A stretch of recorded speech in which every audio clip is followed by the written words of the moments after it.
Captain Steve Hunter moved through the underwater tunnels of Aquatica Prime like a ghost. The ocean world had been home to the peaceful deeplings for thousands of years, until the Sindari turned it into a processing facility for harvesting alien minds. Now the blue waters ran dark with the psychic energy being drained from enslaved populations. Steve led a team of 12 humans and 6 deepling resistance fighters toward the main control center. Their mission was to destroy the psychic amplifiers that allowed the Sindari to control millions of minds across the galaxy. Each step brought them closer to the heart of the enemy operation. "Contact ahead," whispered Jenny Price, the team's scout. She had grown up on Haven's Edge and could move through water like she was born for it. 2 Sindari guards and about 50 controlled workers. Steve checked the chaos generator strapped to his belt. The device looked simple, but it contained technology that could disrupt psychic control across a wide area.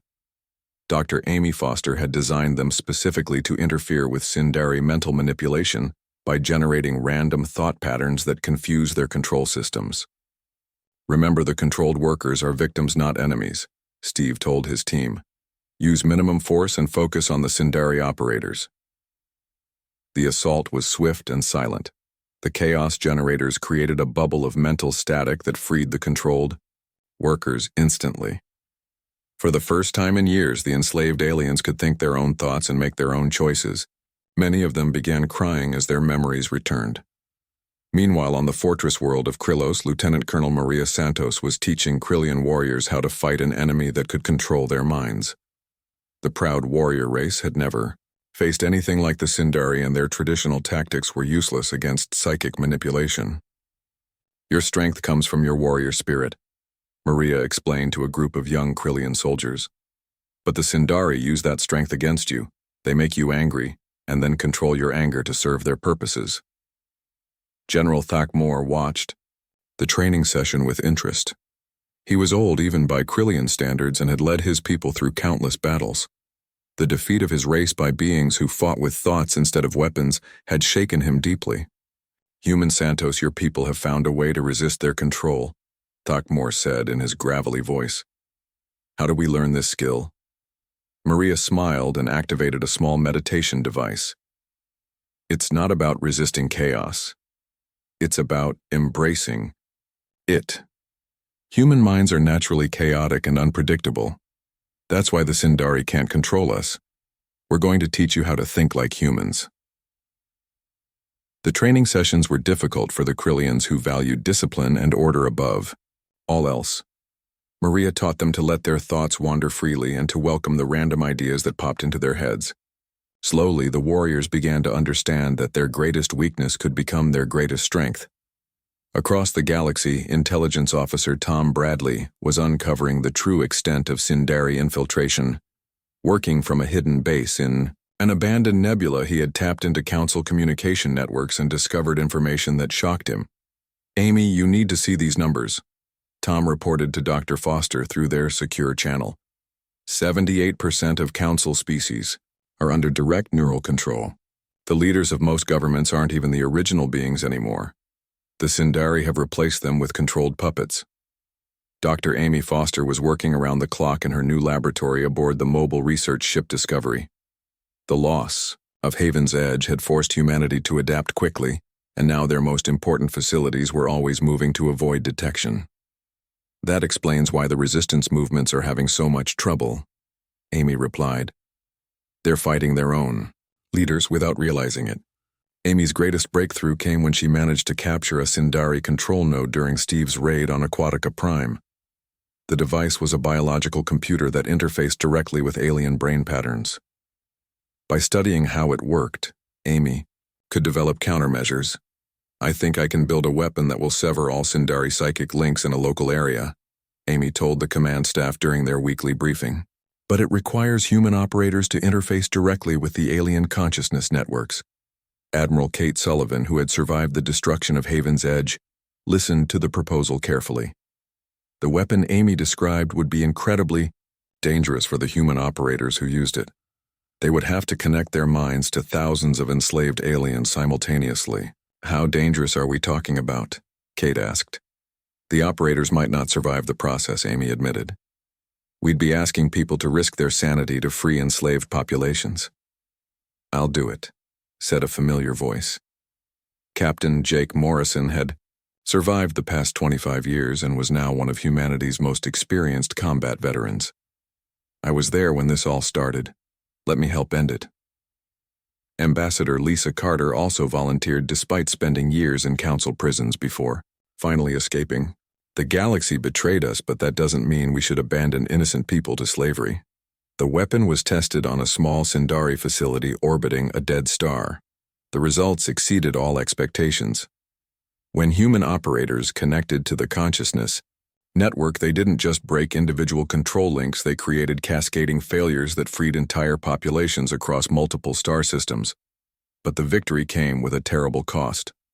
Supreme Director Quellis detected the weapon's use and began moving massive fleets to crush the human resistance before it could spread further. The final battle for Haven's Edge had been just the beginning.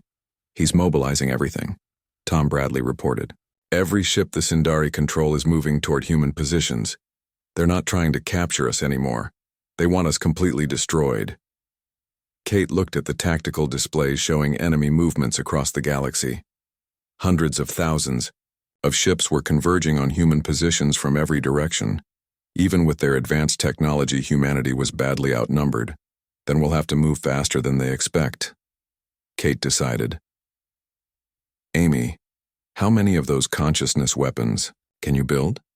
"With our current resources, maybe 20 devices, but we'd need 60 volunteers willing to operate them." "You'll have them," Jake promised. "Every human who survived the exile has been waiting 25 years for this chance."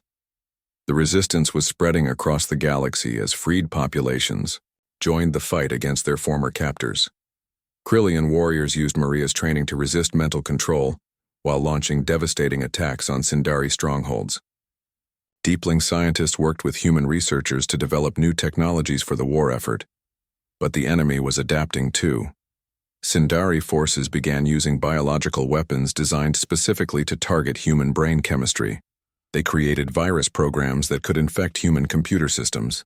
Most dangerous of all, they started using controlled alien populations as human shields, knowing that humans would hesitate to harm innocent civilians. The war for the galaxy's freedom had begun, and both sides were fighting for the very survival of their species. In hidden bases across the Outer Rim, human volunteers prepared to risk everything in the desperate hope that freedom was worth any sacrifice. Admiral Kate Sullivan floated in the command center of Haven's Edge, looking out at the stars beyond Pluto. 25 years had passed since the Council threw humanity out of galactic civilization. 25 years of exile and isolation while the rest of the galaxy forgot that humans ever existed. Haven's Edge was humanity's greatest secret.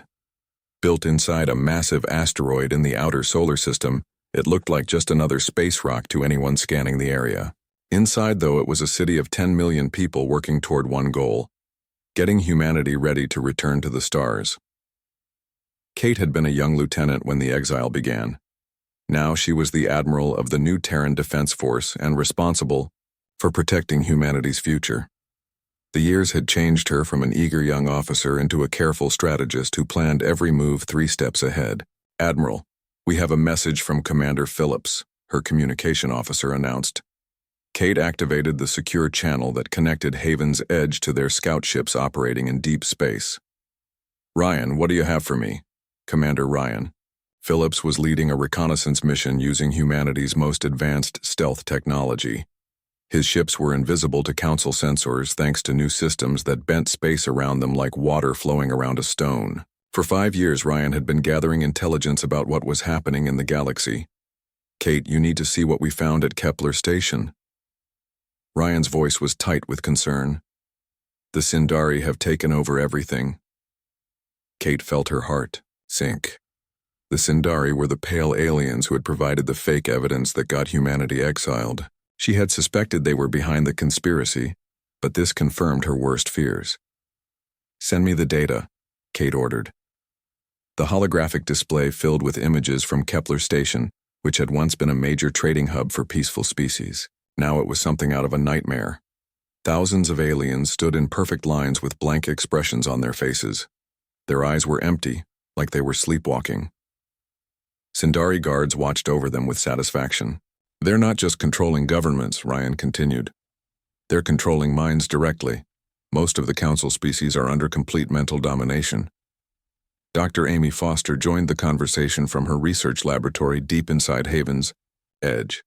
She had been Ben Walsh's best student before the exile and now led humanity's most important scientific projects. This explains why our quantum consciousness research has been so successful, Amy said. Human minds work differently than other species. Our thoughts are chaotic and unpredictable, which makes us immune to psychic control. Kate studied the intelligence reports while Amy explained her discoveries. For 25 years, humanity had been forced to develop new technologies without any help from galactic civilization. They had combined quantum computing with biological neural networks to create systems that thought like living beings but processed information faster than any machine. "Show me what else you found, Ryan," Kate said. More images appeared showing the current state of the galaxy. The proud Krillian warriors had retreated to their fortress worlds and were fighting a desperate defensive war. The aquatic deeplings had gone into hiding in the deepest oceans of their home planets. The insectoid hive minds had cut off all communication with the outside galaxy. There are resistance movements on dozens of worlds, Ryan reported, but they're scattered and weak. The Sindari have had 25 years to perfect their control systems. Kate nodded grimly. What about our old friends on the council? Supreme Chancellor Zephak is still alive, but he's clearly under Sindari control. Director Quellis calls himself Supreme Director now and rules the council through puppet governments. The species that voted to exile us are now slaves to the very aliens who manipulated them. Amy pulled up her research data on the main display. Kate, I think I know why the Sindari wanted us gone. Human consciousness generates what I call chaos fields. When humans are present, psychic control becomes much more difficult. We literally interfere with their ability to dominate other minds. So they got rid of us, so they could enslave everyone else, Kate said bitterly. Exactly. But now we have the technology to fight back. Kate studied Amy's research with growing excitement. Humanity had not just survived their exile, they had become stronger. The new ships in their fleet could travel faster than council vessels and were completely invisible to their sensors. Human weapons used gravitational manipulation to tear enemy ships apart from the inside.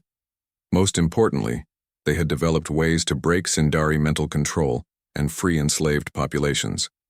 How many ships do we have ready for combat? Kate asked her fleet coordinator. 200 stealth fighters and 50 capital ships, came the reply. Plus the industrial ships that can build more vessels while we're in the field. Kate was about to respond when alarms began blaring throughout Haven's Edge. Her tactical officer shouted over the noise. Admiral, we have incoming ships. Council. Enforcement fleet just dropped out of hyperspace at the edge of the system. On the main display, Kate could see 30 large warships approaching at high speed. They were the same type of vessels that had rounded up human colonies 25 years ago. Someone had finally found Haven's Edge. How many? Kate demanded. 60,000 troops and enough firepower to destroy everything we've built. Her weapons, officer reported. Kate looked around the command center at the faces of her crew. These were people who had spent their entire adult lives preparing for this moment. Some of them had been children when humanity was exiled and had never known any home except Haven's Edge. All ships prepare for battle, Kate ordered. This is what we trained for. The first wave of human stealth fighters launched from hidden bays carved into the asteroid's surface. They were invisible until they opened fire, and council ships began exploding without warning. The enemy had expected to find a helpless human settlement, but instead they faced the most advanced military force in the galaxy. Kate watched the battle unfold on her screens while making the hardest decision of her life. Haven's Edge could not be saved, but the people and technology inside could escape to backup facilities scattered throughout the outer system. Begin evacuation protocol 7, she ordered. All essential personnel to escape pods. Transfer all research data to the backup servers. As explosions lit up space around them, Kate activated the emergency broadcast system that could reach every corner of the galaxy. 25 years of silence was about to end. This is Admiral Kate Sullivan of the New Terran Defense Force. She announced. The species that exiled humanity are now slaves to the Sindari who manipulated you into betraying your allies. Humanity has returned to the galaxy, and we're here to finish what you started. The last escape pods launched from Haven's Edge as Council ships closed in for the final assault. Kate remained at her post watching the stars one last time.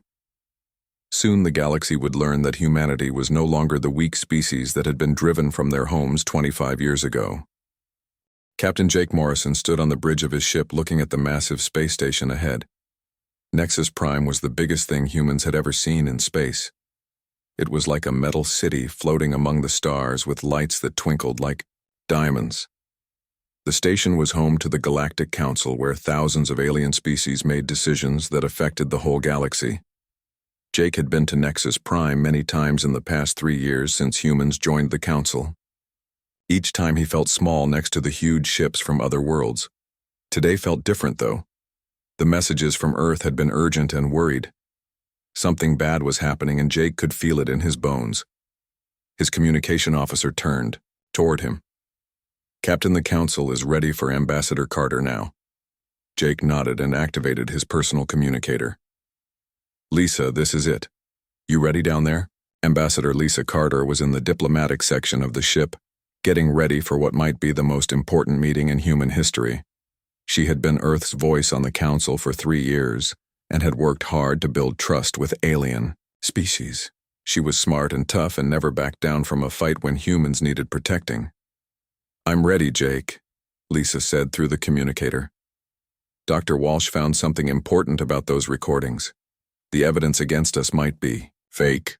Dr. Ben Walsh was the best scientist humanity had sent to space. He had been studying the evidence that the Council claimed showed human war crimes. The recordings supposedly showed human soldiers doing terrible things during the recent war with the Corvani rebels. Ben had been working day and night to prove the recordings were not real. "What did he find?" Jake asked. "The quantum signatures are wrong." Ben's voice joined the conversation. "Someone changed these recordings after they were made. I can prove it, but I don't know if the Council will listen." Jake felt a cold fear in his stomach. 3 years ago, humanity had fought alongside the Council against creatures called Devourers that ate entire planets. Humans had saved millions of lives and earned their place among the stars. Now someone was trying to destroy everything they had built. The shuttle carrying Lisa to Nexus Prime launched from the ship's bay. Jake watched it fly toward the station and disappear into one of the many docking ports. He knew that in a few hours everything would change for humanity one way or another. Inside the Council chamber, Lisa walked past hundreds of different aliens. There were tall blue beings with 4 arms, small fuzzy creatures with big eyes, and living rocks that moved by rolling. At the center of the chamber sat Supreme Chancellor Zephak. He was made of crystal, and light seemed to shine through his body. The Valthari were an old and respected race, and Zephak had led the Council for over 50 years. "The emergency session will now begin," Zephak announced. His voice echoed through the chamber like music made of glass. "We are here to judge the actions of humanity during their conflict with the Corvani rebels." A new alien stepped forward that Lisa had never seen before. It was tall and pale with long, thin arms and a head that seemed too big for its body. Its eyes were completely black and seemed to look right through her. "I am Director Quellis of the Sindari Intelligence Corps," the alien said. Its voice was smooth like oil. "We have evidence that humans committed terrible crimes during the Corvani War." The lights dimmed and holographic images filled the air above the chamber. Lisa watched in horror as the recording showed human soldiers destroying Corvani cities and refusing to accept surrender. She had been there during the war and knew these things had never happened. The real war had been difficult, but humans had followed all the rules of engagement. "These recordings are false," Lisa stood up and declared. "Humanity did not commit these crimes. Someone has changed the evidence to make us look guilty." A murmur went through the chamber. Many of the alien species began talking at once in languages Lisa did not understand. She could feel their fear and anger growing like a storm. "Director," Quellis smiled without warmth. "Ambassador Carter, we understand you want to defend your species, but the evidence is clear. Humans are dangerous and unpredictable. They bring chaos wherever they go. That's not true, Lisa said firmly. Humans saved this galaxy from the Devourers. We fought and died alongside every species in this chamber. How can you forget that so quickly? Supreme Chancellor Zefak raised one crystalline hand for silence. The Council has not forgotten humanity's service, but we must consider the evidence before us. If humans cannot control their violent nature, then they are a threat to galactic peace. Ben's voice suddenly filled the chamber through Lisa's communicator.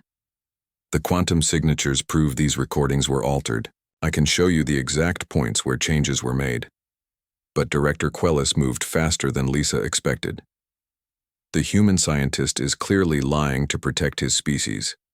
This proves that humans cannot be trusted to tell the truth, even when faced with undeniable evidence.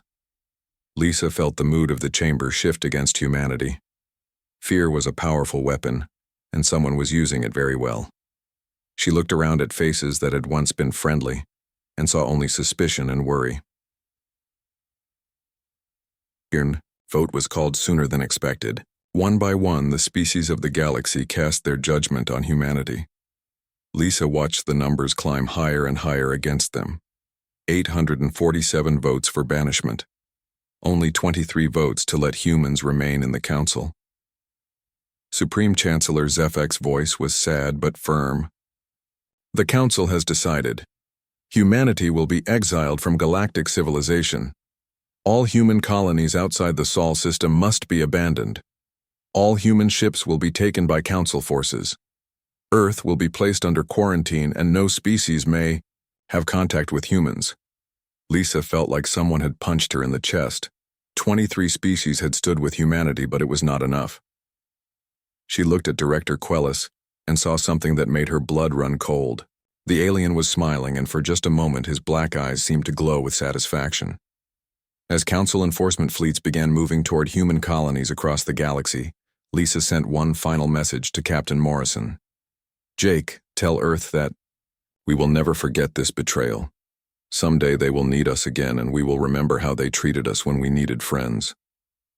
The last human transport ship left the galactic core as Lisa watched from a council detention cell. Humanity was going home, but they were going home as exiles condemned by the very people they had saved. The news of humanity's return spread across the galaxy faster than anyone expected. On Nexus Prime, Supreme Director Quellis stood before a massive holographic display showing the locations of every human attack. Red warning lights flashed across hundreds of star systems as his carefully built empire began to crumble. How is this possible?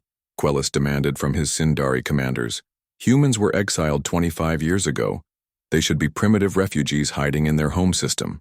Commander Vastok, one of his most trusted officers, projected new intelligence data into the chamber. Supreme Director, the humans have developed technology we do not understand. Their ships appear and disappear without warning. Their weapons bypass all our defensive systems. Most troubling of all, they can break our psychic control networks with some kind of consciousness weapon. Quellis felt something he had not experienced in decades. Fear. The Sindari had spent centuries perfecting their methods of mental domination. They had conquered thousands of species by turning their own thoughts against them. But humans remained. Immune to psychic control, and worse, they could free other species from Sindari influence. Mobilize every fleet we control, Quellis ordered. Every ship, every soldier, every controlled population. The human infection must be destroyed before it spreads further. Captain Jake Morrison stood on the bridge of his new flagship Retribution, watching as his liberation fleet approached the Valthari home system. Intelligence reports indicated that Supreme Chancellor Zefak was being held prisoner on his own world, while a Sindari puppet ruled in his name. Captain, we're receiving a transmission from Valthari Prime, his communications officer announced. The image that appeared on the main screen shocked Jake to his core. It was Zefak, but the proud crystalline being looked broken and defeated. His once bright crystal body had turned dull gray, and cracks ran through his structure like scars. Human vessels, you have returned to exact revenge for our betrayal, Zefak said in a voice filled with despair. We accept whatever punishment you bring. We deserve no mercy for what we did to your species. Jake felt anger and sadness warring in his chest. This was the being who had cast the deciding vote to exile humanity from the galaxy. But looking at Zefak now, Jake could see that the Chancellor was as much a victim as anyone else. "Chancellor, this is Captain Jake Morrison," Jake replied. "We're not here for revenge, we're here to free your people from Sindari control." Ambassador Lisa Carter, who had spent years in council prisons, stepped forward to address her former judge. "Zefak, you and your people made a terrible mistake 25 years ago, but humanity is not interested in punishment. We want to help you fix what the Sindari have broken." The consciousness liberation weapon that Dr. Amy Foster had designed worked better than anyone hoped. When human operators connected their minds to the Valthari planetary network, they found millions of enslaved minds crying out for freedom. The process was agonizing for the human volunteers, but they held on long enough to break every control link on the planet. Zefak collapsed to his knees as his own mind was finally freed after decades of slavery. The memories came flooding back, showing him how the Sindari had manipulated his thoughts and controlled his decisions. The vote to exile humanity had never been his choice at all. "What have we done?" Zefak whispered as tears of liquid light flowed from his crystal eyes. "We condemned our own saviors to exile while welcoming our enslavers into positions of power." Meanwhile, General Thakmor was leading the largest military operation in Krillian history. His warriors had learned Lieutenant Colonel Maria Santos's techniques for resisting psychic control, and now they fought with a fury that terrified their enemies. The berserker chaos that Maria had taught them made Krillian soldiers completely immune to mental manipulation while amplifying their natural combat abilities for humanity. Thakmor roared as his forces stormed Obsidian Station, the primary Sindari military command center. "For the friends who never abandoned the galaxy even when the galaxy abandoned them." The battle for Obsidian Station was brutal and decisive. Krillian warriors fighting alongside human special forces teams tore through Sindari defenses like they were made of paper. The consciousness weapons freed thousands of controlled alien soldiers who immediately turned their weapons on their former captors. But the greatest challenge still lay ahead. Admiral Kate Sullivan had discovered the location of Dominion's Edge, the massive Sindari capital ship, where the imprisoned leaders of dozens of civilizations were being held. The ship was protected by the largest fleet ever assembled, and rescuing the prisoners would require humanity's most desperate gambit. "We get one chance at this," Kate told her assembled fleet commanders. "If we fail, the Sindari will execute every prisoner and retreat to the galactic core, where we'll never be able to reach them." The rescue operation required perfect timing and coordination between multiple human fleets. Captain Steve Hunter led underwater assault teams that approached through the ship's waste disposal systems. Tom Bradley coordinated intelligence gathering that mapped every security system aboard the massive vessel. Jake Morrison commanded the main assault fleet that would provide cover for the escape. The battle began when human ships materialized throughout the Sindari fleet using their dimensional phase technology. For several minutes it seemed like the plan might work. Rescue teams reached the prison levels and began freeing alien leaders while the main fleet held off enemy reinforcements. But Supreme Director Quellis had one final trap waiting. The capital ship's quantum core had been rigged as a massive bomb that would destroy everything within 1,000 kilometers when activated. He would rather kill every prisoner than allow them to be rescued. "All ships, this is Admiral Sullivan." Kate broadcast to the entire human fleet. "I'm going to ram Dominion's Edge with my flagship and detonate our quantum core next to theirs. The explosion will create a dimensional rift that should allow the rescue ships to escape." "Kate, no," Jake protested. "There has to be another way." "There isn't time," Kate replied calmly. "The prisoners are loaded and ready for transport, but they need cover to reach minimum safe distance. This is the only way to save them." Kate's flagship Vengeance accelerated toward Dominion's Edge at maximum speed, while her crew evacuated in escape pods. At the last second, she activated the quantum core overload and smiled as she thought about how far humanity had come since their exile. The explosion tore a hole in space itself, creating a dimensional rift that swallowed both ships. But the rescued alien leaders escaped safely, including dozens of species' most important political and military figures. The sacrifice had been worth it. Supreme Director Quellis survived the destruction of his capital ship but found himself facing a galaxy in full revolt. With their leaders freed and human consciousness weapons breaking Sindari control everywhere, the enslaved populations rose up against their captors. The psychic empire that had taken decades to build collapsed in a matter of days. In desperation, Quellis activated his final weapon, a doomsday device that would destroy all sentient life in the galaxy, rather than allow Sindari defeat. The weapon was designed to target consciousness itself and erase every thinking mind within 1,000 light years. But when he activated the device, nothing happened. The weapon's targeting systems could not comprehend human consciousness. The chaotic, unpredictable nature of human thoughts made them impossible for the device to process or destroy. Impossible, Quellis whispered as human ships surrounded his last stronghold. The weapon should have killed everything. On the bridge of his ship, Jake Morrison smiled grimly as he prepared to accept the Sindari leader's surrender. You never understood what made us dangerous. It wasn't our weapons or our ships. It was our ability to think thoughts you could never predict or control. The war for galactic freedom was over, and humanity had won not through superior firepower, but through the very chaos that the Council had once feared. President Ellen Hayes stood at the observation deck of New Geneva Station, looking out at the most beautiful sight she had ever seen.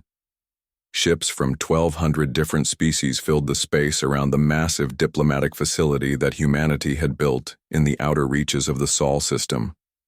6 months had passed since the defeat of the Sindari, and representatives from across the galaxy had come to discuss the future. Ellen had been Admiral Kate Sullivan's chief of staff during the war and had taken over leadership of humanity's government after Kate's heroic sacrifice. The responsibility weighed heavily on her shoulders, but she was determined to build a better galaxy than the one that had existed before. The irony was not lost on anyone that the species exiled for being too dangerous now hosted the most important peace negotiations in galactic history. The same solar system that had been humanity's prison was now the center of efforts to rebuild civilization. President Hayes, the delegates are ready for your address, her aide informed her. Ellen walked into the great assembly hall where beings from every corner of the galaxy waited to hear what humanity wanted from the new order. She could see former Supreme Chancellor Zefak sitting with the Valthari delegation, his crystal body now shining bright again after his freedom from Sindari control. General Thakmor represented the Krillian Empire, while dozens of other species that had once voted for humanity's exile now looked to humans for leadership. Friends and allies, Ellen began her speech. 6 months ago, this galaxy was enslaved by beings who used our greatest strength against us. Our ability to work together as different species was turned into a weapon that nearly destroyed us all. The hall was completely silent as beings who had lived under Sindari control for decades listened to words they had thought they would never hear again. Humanity was exiled from this galaxy 25 years ago because you feared our unpredictable nature. You saw chaos as dangerous and tried to build a perfect ordered society without us. The result was slavery for everyone. Ellen paused to let her words sink in before continuing. Today we offer you a new choice, not the rigid hierarchy of the old council where some voices mattered more than others, not the false peace of Sindari mental control where no voices mattered at all. We propose the Galactic Defense Alliance where every species has one equal voice in decisions that affect us all. The response was immediate and overwhelming. Delegates from hundreds of species stood and applauded as Ellen outlined humanity's vision for the future. There would be no more supreme chancellors or ruling councils. Every world would govern itself while cooperating on matters that required joint action. Fleet Admiral Jake Morrison, now the highest-ranking military officer in the galaxy, oversaw the integration of human technology with alien systems. The quantum biological processors that humanity had developed during their exile were being shared freely with any species that wanted them. The technology made future psychic enslavement impossible while advancing computing power across the galaxy by centuries. The hardest part isn't the technology, Jake explained to a group of alien engineers. It's teaching your people to embrace uncertainty. These systems work because they can think in ways that can't be predicted or controlled. Dr. Amy Foster had become the galaxy's leading expert on consciousness research, and was working to heal species still suffering from decades of Sindari mental conditioning. Her techniques helped billions of beings recover their individual identities after years of enforced mental slavery. "Every mind is unique," Amy told her patients. "The Sindari tried to make you all think the same thoughts and feel the same emotions.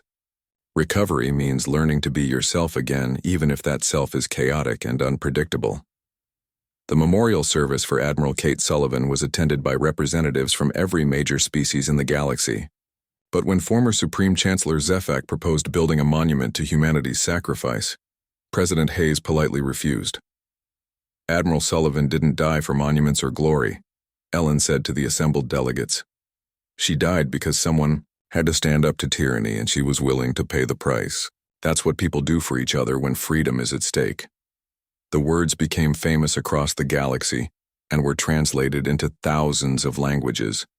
Children on hundreds of worlds learned about the humans who returned from exile to free their enslaved families despite having every reason to seek revenge instead. Captain Steve Hunter now commanded the first mixed-species exploration vessel in galactic history. His crew included humans Krillians, Deeplings, Valthari, and dozens of other races working together to explore beyond the galactic rim. Their mission was to find new civilizations and invite them to join the growing alliance.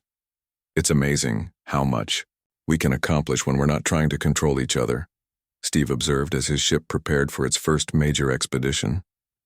The old council spent so much energy maintaining hierarchy that they forgot about discovery. Lieutenant Colonel Maria Santos had established training academies on a dozen worlds, where human instructors taught alien soldiers the chaos meditation techniques that had proven so effective against psychic control. The graduates became elite, forces capable of operating in any environment where mental manipulation might be encountered. "The key is learning that disorder can be a form of order," Maria explained to her latest class of Krillian warriors. "Your ancestors understood this in battle but forgot it in peace. True strength comes from being able to adapt to any situation." Tom Bradley now headed the new Galactic Intelligence Cooperative, where information was shared freely between all member species. The organization operated on principles of transparency and mutual trust that would have been impossible under either the old council or Sindari rule. "No more secret cabals or hidden agendas," Tom announced at the organization's founding ceremony. "Every species deserves to know what threats exist and what opportunities are available." The transformation of galactic society was not without challenges. Some species struggled to adapt to democratic decision-making after centuries of authoritarian rule. Others found it difficult to trust former enemies or work with beings who had different values and customs. But progress was steady, and hope was growing. Trade resumed between worlds that had been isolated for decades. Scientific research accelerated as species shared knowledge freely, instead of hoarding it for competitive advantage. Cultural exchange programs allowed young beings to learn about other civilizations and form friendships across species lines. On Earth, children who had been born during the exile years now served as ambassadors and teachers helping other species understand human perspectives. They carried forward the lessons learned during humanity's darkest period, that diversity and chaos were not weaknesses to be eliminated, but strengths to be celebrated. Dr. Foster often visited the Memorial Garden aboard New Geneva Station, where a simple plaque honored all those who had died fighting for galactic freedom. The inscription was Kate Sullivan's final message to the galaxy. "Chaos is not destruction. Chaos is possibility." As the first mixed-species starships launched from Earth orbit carrying crews of humans and aliens working together, Ellen Hayes watched from her office window and smiled. The ships engaged their quantum drives and disappeared into dimensional space, beginning humanity's greatest adventure. The galaxy was finally free to embrace both order and chaos in perfect, unpredictable harmony. And at the bright center of it, all Earth's sun continued to rise each day, illuminating a solar system that had transformed from humanity's prison into the foundation of a new age of hope.